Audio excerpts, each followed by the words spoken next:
Suasana Istana Merdeka mendadak berubah ketika penyanyi cilik viral, Verrell Prayoga membawakan tembang Ojo Dibandingke.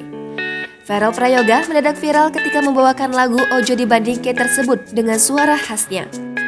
Mengenakan pakaian adat khas berwarna hitam, Verrell Prayoga mengambil nada pertama yang kemudian diikuti tepuk tangan dan sorakan para undangan. Bahkan beberapa undangan tak ragu untuk maju ke dekat Verrell Prayoga dan bergoyang bersama. Tak banyak yang tahu sosok pencipta lagu Ojo Dibandingke yang syairnya bermakna untuk tidak membanding-bandingkan dengan orang lain.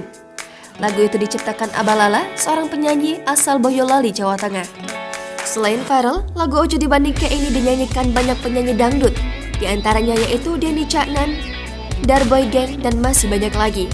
Selain itu, lirik lagu dan terjemahan Ojo Dibandingke juga saat ini sedang viral di TikTok dan sering dijadikan latar musik untuk video.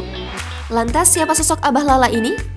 Abah Lala memiliki nama asli Agus Purwanto. Nama asli ini diungkap Abah Lala saat menjadi bintang tamu Soan di podcast Denny Caknan yang diunggah pada 23 April 2022. Agus Purwanto alias Abah Lala menceritakan bagaimana awalnya ia mengganti nama menjadi Abah Lala ini. Ia mengatakan saat itu masih ramai orang menggunakan alat komunikasi HT. Saat ada ditanya teman bicara, Agus yang saat itu sedang menonton film Teletubbies sontak bilang Lala. Sebenarnya bukan hanya lagu Ojo Dibandingke.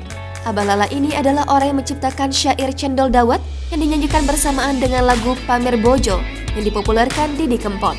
Masih dalam podcast yang sama, Lala menceritakan bagaimana awalnya menghadirkan syair Cendol Dawet yang sangat fenomenal. Mengaku sempat beberapa kali bikin syair namun melejit saat Cendol Dawet tercipta. Ia menceritakan bagaimana Cendol Dawet itu akhirnya melejit. Lagu Pamer Bojo yang diunggah pemilik acara ini ternyata viral dan ramai, bahkan mencapai 24 juta view di YouTube. Walau ditonton lebih dari 24 juta views, Abah Lala mengaku tak mendapat apapun.